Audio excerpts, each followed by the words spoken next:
Bienvenidos a Entre Contadores, un espacio que suma ideas, resta dudas y multiplica aprendizajes.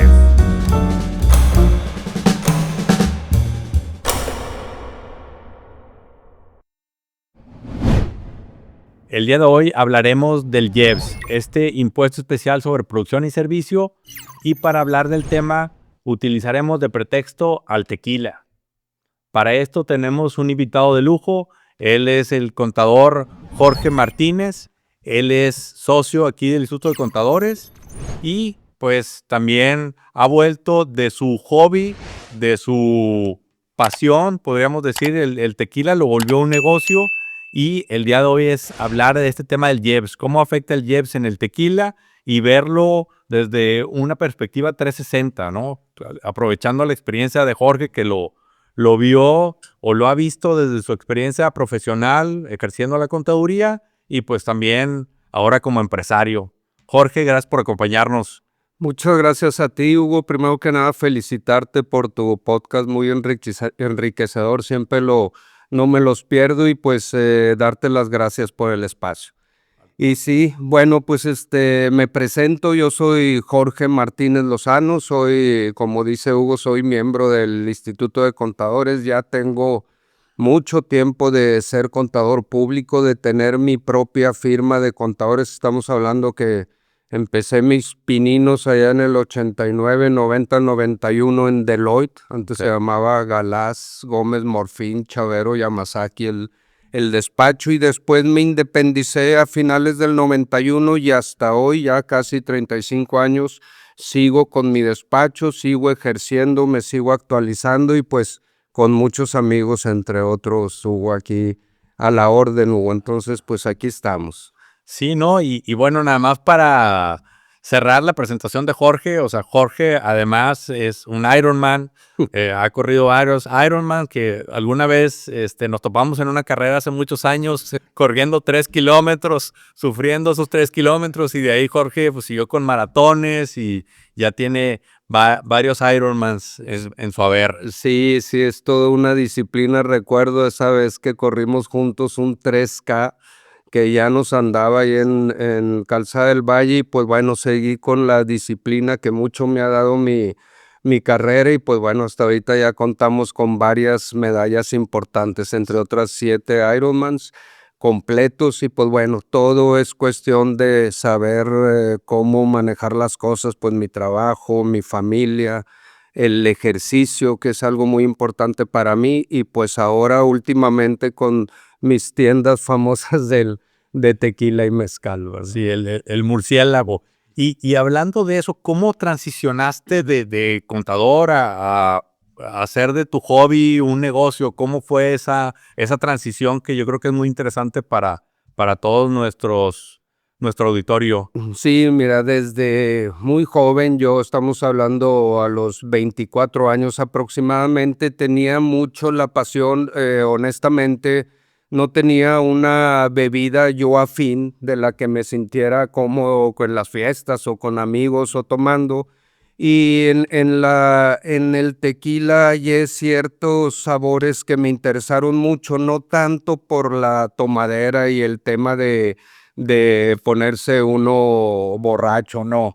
Le hallé el sentido cultural. Desde aquella vez empecé a coleccionar tequilas, me empezó a gustar mucho el tema de los tequilas, todo lo que hay detrás del destilado de la bebida culturalmente, ¿verdad?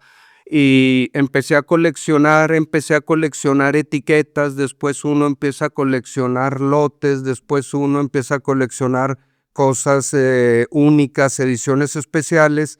Estamos hablando que hoy en día tengo alrededor de 2,000 botellas de tequila. Es una colección importante y pues bueno, así empieza esta pasión.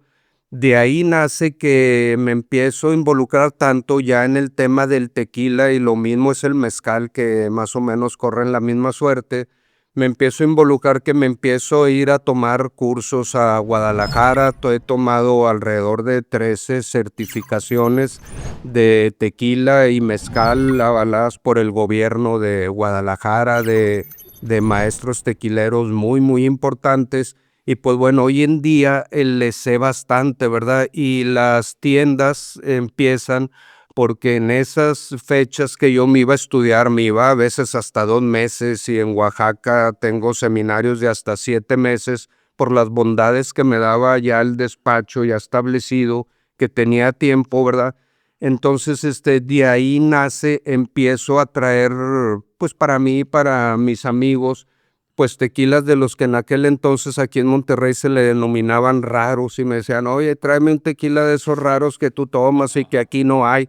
Como sabemos, Monterrey es una plaza cervecera y whiskera, hoy en día ya no tanto, ¿verdad? Pero de ahí empezó la espinita de decir, oye, pues voy a empezar a traerme esos tequilas raros, claro, con el apoyo de la gente involucrada, de los dueños de fábricas que conocí, gente muy, muy importante en todos esos cursos y me apoyaron, ¿verdad? Yo te surto, yo te mando, no te preocupes. Entonces, así nació la primera tienda hace 8 años ya, 8 años y lo que va de este año, el Murciélago Tequilería, que tiene todo un tema detrás de por qué se llama el murciélago.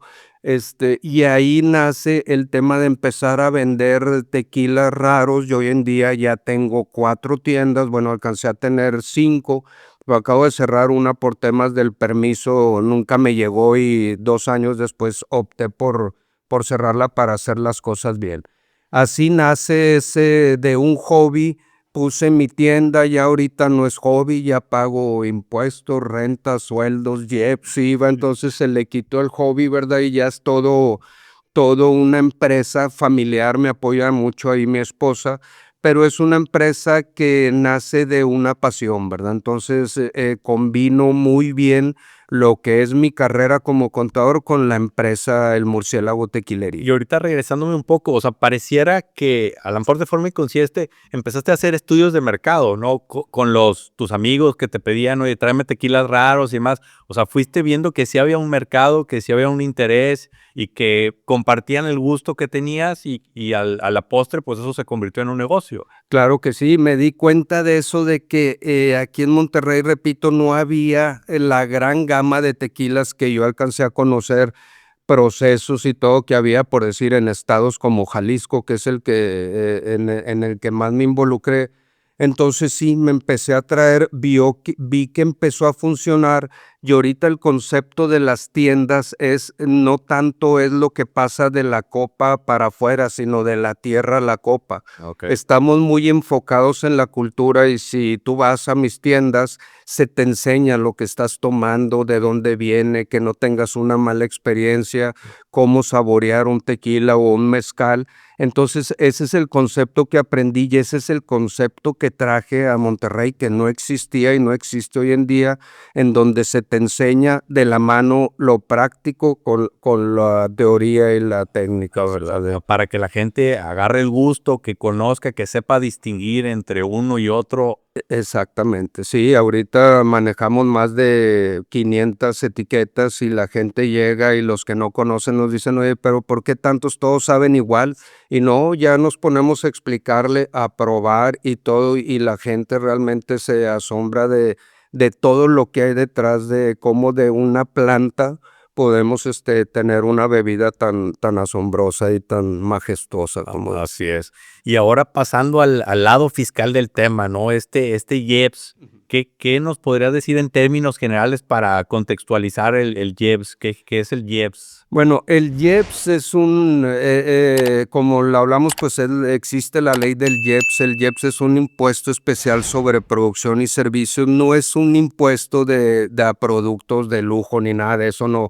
Es un impuesto a productos específicos. Esta ley nace alrededor de 1980 para publicarse en el 81 y nace precisamente en aquellos tiempos tenía el país un déficit muy notorio y era el tema de que existíamos gracias a Pemex y al tema de los hidrocarburos, gasolinas, y eso era lo que regulaba más que todo la ley en aquel entonces, ¿verdad? Sin embargo, ya venía hablando en aquella ley de los temas de bebidas alcohólicas.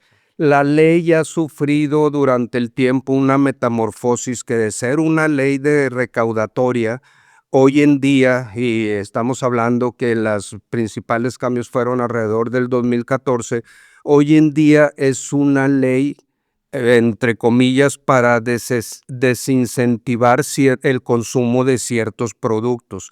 Es una ley en donde te dice todo lo que consumas que está mal, te lo voy a repercutir en tu bolsa.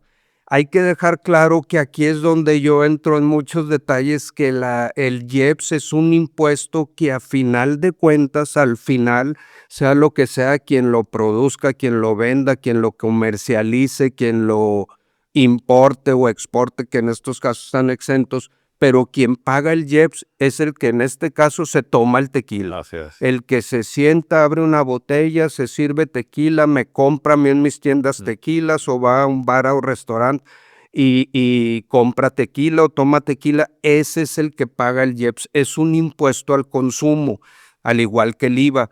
El tema del IEPS es que, pues bueno, son tasas. Me voy a enfocar en el tema de las bebidas alcohólicas y sobre todo en el tema del tequila, que tiene la misma suerte los otros destilados del país, como son el mezcal, el sotol, el bacanora y la raicilla.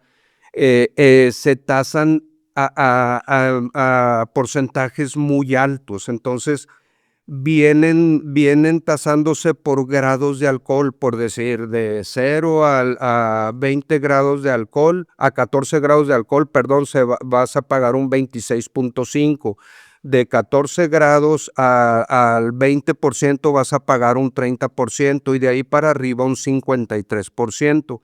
Entonces, así es como viene la ley hoy en día. Es una ley que trata de que no consumas alcohol, y muy bien hecho, protegiendo a los grupos vulnerables que pueden caer en alcoholismo o ciertas enfermedades muy, muy delicadas. Entonces, tratan de ponerles precios altos mediante un impuesto al consumo, precisamente para que no lo consumas. Ha dado resultados. Desde mi personal punto de vista, creo que se ha desvirtuado un poco esto, porque si bien es cierto que debiera ser un impuesto para que no consumas algo, el mismo gobierno en las proyecciones año con año aumenta la proyección que quiere, sí, del impuesto. siendo desde mi punto que debe ser, ojalá baje el IEPS, porque quiere decir que ya no están consumiendo ni alcohol, ni bebidas azucaradas, ni tabacos, y no, entonces ellos dicen, ¿sabes qué?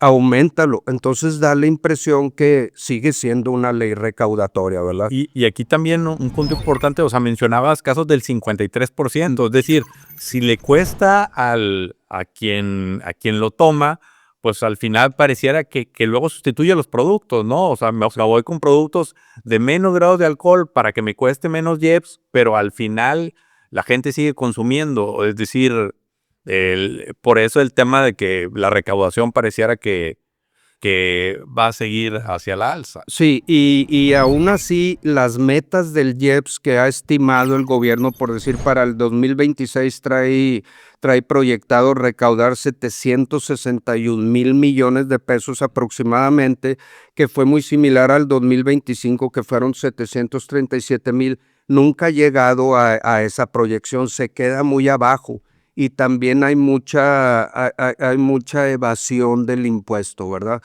Entonces, aquí empezamos con temas, para mí, en la ley del IEPS, desde que si se está cumpliendo bien, por decir, ¿por qué gravas, por decir, del 100% del consumo de alcohol en el país, el 19-20% es de destilados, entre otros el tequila y el mezcal? El resto es cerveza. Entonces, la cerveza la graban por sus grados de alcohol a un 26.5, y el tequila, el mezcal, por norma no puede ser abajo de 35 grados, que ahorita lo vamos a platicar, debe ser entre 35 grados y 55, y se va al 53% de tasa. Y ahí sí vemos el tema de salud, que decimos, bueno, el IEPS está hecho están etiquetados los impuestos para temas de salud, para que no lo consumas, pues ¿por qué sería que la cerveza al 26.5% y el tequila al 53% si las dos hacen mucho daño? Tengo estudios y fórmulas en donde si tú te tomas una cerveza de 355 mililitros contra un caballito de inclusive de un mezcal a 55 grados, siendo que la cerveza trae un 5%, consumen más gramos de alcohol en el cuerpo con la cerveza que con el tequila. entonces, pues ya estamos hablando ahí de que no hay una proporcionalidad de salud porque pues hace más daño la cerveza y tasa menor, ¿verdad? Pero bueno, también hay que aclarar que el IEPS en el tema del alcohol hoy en día se tasa al ad valorem. ¿Qué quiere decir esto? El ad valorem es que el IEPS va en lo que cuesta la botella, sea es el 53%, sea de 1 litro de 750, traiga 35 grados, traiga 50, es el 53, se llama eso ad valorem, ¿verdad? Entonces, sí creo yo que hay muchas cosas que, que pudieran mejorar en esta ley. Y ahorita que hablabas, o sea, un poco del IEPS y el tequila, o sea, decías, o sea, el IEPS al final lo termina pagando el consumidor final, pero hablando de la cadena, ¿en qué partes de la cadena entra el IEPS? ¿En la producción, en la comercialización o solo con el consumidor Bueno, final? el artículo 1 de la ley del IEPS no hace distinciones para todos los que enajenen y presten servicios relacionados a una serie de cosas, entre otros, dice el artículo 2, fracción 1, a las bebidas alcohólicas, y ahí es donde hace la distinción. Entonces, es para productores, para distribuidores, para consignatarios, para todos, ¿verdad? Entonces, eso también hoy en día es un tema, yo lo veo porque pues tengo mucho trato con productores, con distribuidores, con comercializadores, con tiendas como la mía que viene siendo un retail, en donde sí a todos nos pega el IEPS, pero realmente hay mucho, hoy en día hay mucho tema entre la gran cadena de tequileros y mezcaleros que dicen que el IEPS los está afectando, que está muy caro el impuesto, que ya no pueden seguir produciendo con esas tasas, pero la verdad es que ellos no lo pagan, nosotros no lo pagamos. El tema es un tema que se vuelve una mecánica de flujo. Entonces, nos entra el IEPS al 53% porque lo trasladamos, como decimos técnicamente, el consumidor me lo paga a mí, yo lo pago al distribuidor, el distribuidor al comercializador, el comercializador al productor. Entonces, te lo vas, dice la ley que tú vas a pagar la diferencia en lo que cobras y lo que te cobran, ¿verdad? Pero el tema se vuelve de flujo cuando al día 17 del mes siguiente tienes que pagar un 53% de IEPS, que es un impuesto en cascada porque a eso se le suma el IVA. Tienes que pagar el 53% del IEPS de tu diferencia de trasladado y acreditable y ya te lo gastaste. Y eso pues es un tema de flujo, es como decía ya al principio un cliente mío, ojalá suban cuando cambió el IVA del 11 al 16, decía ojalá que lo suban al 100% porque pues con eso me financio. Financiamiento gratuito. La cosa es una cosa que te lo gastes y no lo quieras pagar y otra cosa es que te cueste a ti. ¿Quieres llevar tu carrera profesional al siguiente nivel? El Instituto de Contadores Públicos de Nuevo León es para ti. Capacitación, networking y certificaciones con los mejores expertos. Forma parte de una comunidad que impulsa tu crecimiento. Inscríbete hoy en www.icpnl.org.mx. Más conocimiento, más oportunidades. Instituto de Contadores Públicos de Nuevo León. O sea, ahí es un tema de cultura financiera, que no se tiene ese control para decir, oye, pues recibí esta lana, pero esto no es mío. Yo simplemente en algún momento lo voy a pagar, ya sea a mi proveedor o al fisco en este caso. Así es, sería bueno decirle a los productores, comercializadores y todos, decirle, oye, ese 53% es un flujo que te está prestando el SAT sin intereses.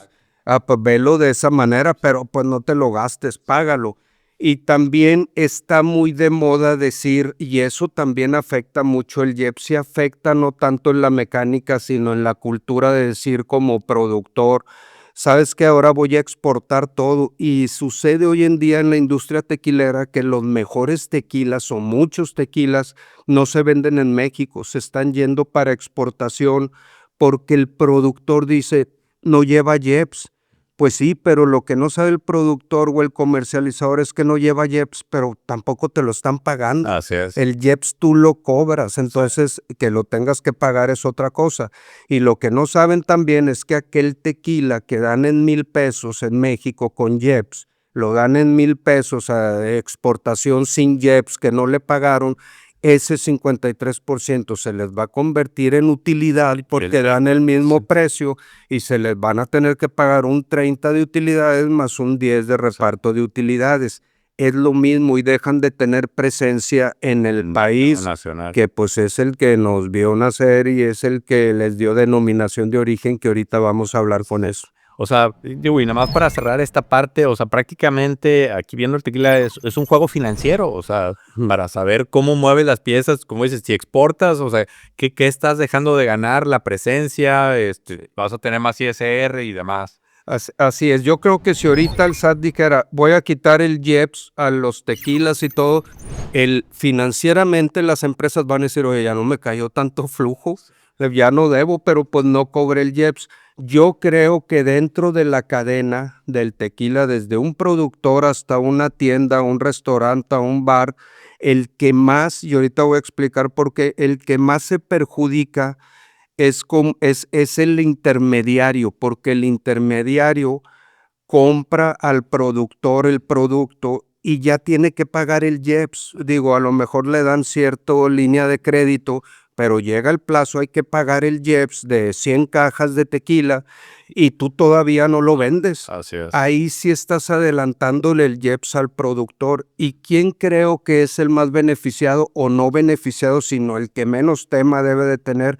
Es el productor, porque el productor parte de cero. Cobra el IEPS directo, no lo paga nadie. Digo, hablando en una mecánica financiera, entonces pues yo cobro el IEPS, tengo ese 53% y pues me toca pagarlo, lo pago, ¿verdad? Entonces es un tema, como yo les decía, quieres tener una tienda como la mía y no quieres pagar IEPS, pues no debas, todo tu inventario tenlo pagado y ahí vas a tener hasta un IEPS a favor, porque se vale tener IEPS a favor. Pero mientras no lo pagues, porque sigue la misma mecánica que el IVA es contra flujo, contra pago, pues no vas a tener IEPS acreditable y tú sí lo estás vendiendo en un restaurante, en una tienda. Entonces, ahí es donde está una mecánica financiera, pero que quede claro, el IEPS no es tuyo, lo pagas el que se toma el tequila. Así es. Y bueno, ahora pasando al tema de la denominación de origen, ¿qué viene siendo esa denominación de origen así en términos muy sencillos? Bueno, todos hemos oído, pasando ya al tema del tequila, y voy a hablar del tequila, pero es el mismo tema con el mezcal. Sabemos que el tequila es un producto, es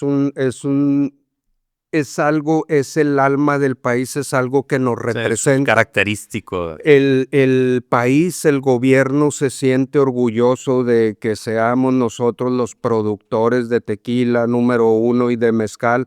Tenemos un Día Internacional del Tequila que es el 24 de julio, tan es así que la UNESCO declara Patrimonio de la Humanidad los campos agaveros. Es todo un tema. Estamos hablando que exportamos, por decir, en el 2025, más de 405 millones de litros de tequila. La gente, el mundo nos conoce en el tema de bebidas por el tequila.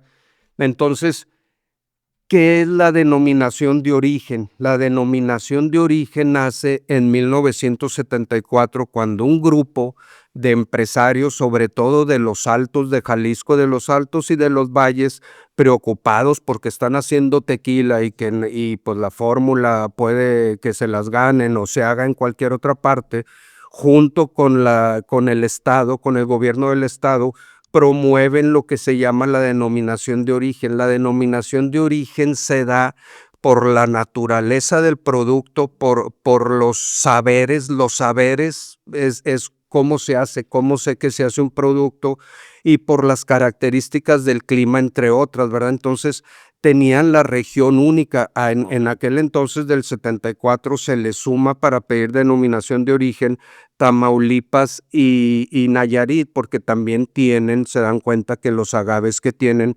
cumplen con los requisitos esenciales, que es el clima, la producción, los saberes para hacer tequila.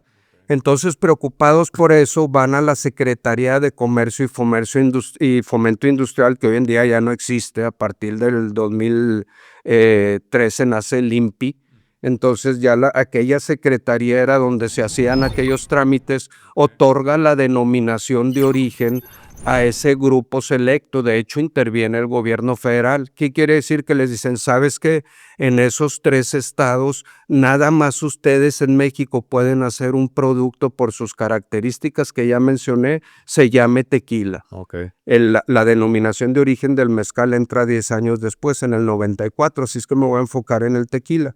Entonces son 3 estados con denominación de origen. Ya en el 2000 y 2001 se suman también Guanajuato y Michoacán, que quiere decir que nada más esos 5 estados en el país pueden producir tequila. Okay. En el caso del mezcal son 9 estados, ¿verdad? También con denominación de origen. Tenemos bebidas como el sotol, la bacanora y la raicilla, ya también con denominación de origen protegida. Entonces la denominación de origen es eso, tener un producto que nada más tú lo puedes hacer en el país, ¿verdad? Entonces, por las condiciones.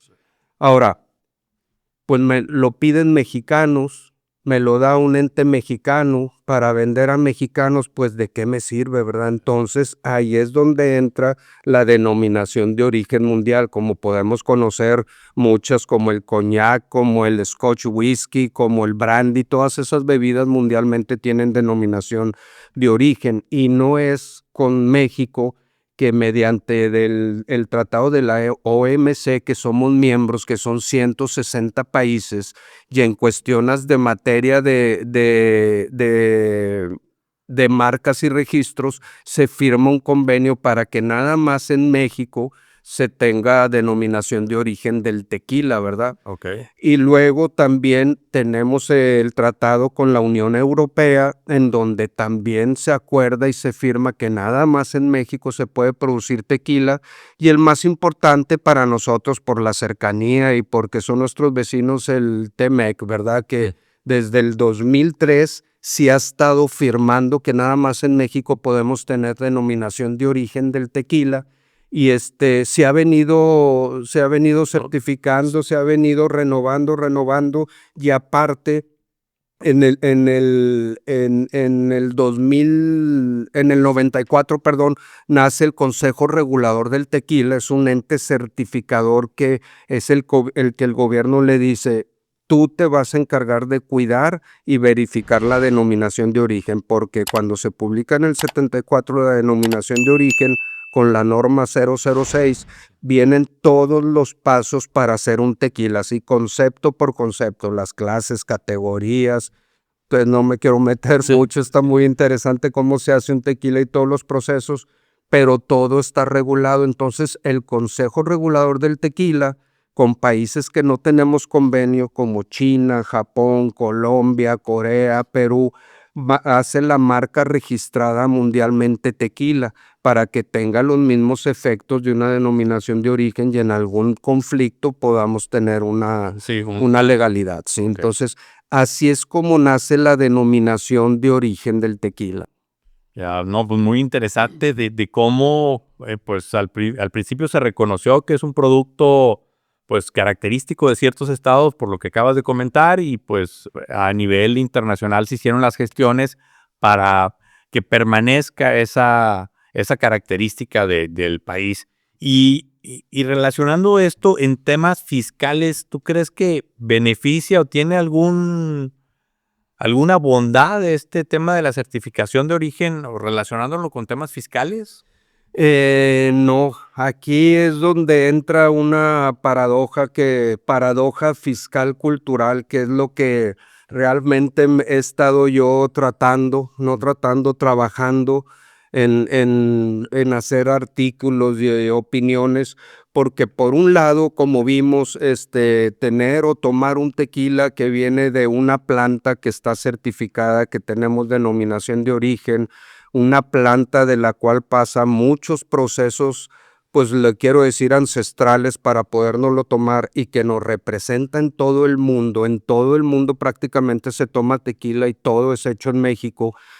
Ese tequila nos ha dado mucha identidad cultural en todo el país y nos beneficia mucho en temas de comercio exterior, como lo dije ahorita, representa 4,000, por decir, en el 2025 fueron alrededor de 4,200 millones de dólares los que entraron de tequila por exportación. Entonces hace que inclusive en las comunidades donde se hacen los tequilas, en esos estados que acabo de mencionar y en sus propias comunidades, haya trabajo, haya comercio, haya todo, ¿verdad? Entonces, es un producto con denominación de origen que por un lado nos ha costado mucho, aquí viene la paradoja, como mexicanos, tenerlo con denominación de origen, porque sobre todo Estados Unidos nos ha querido pelear mucho el poder hacer tequila en sus regiones.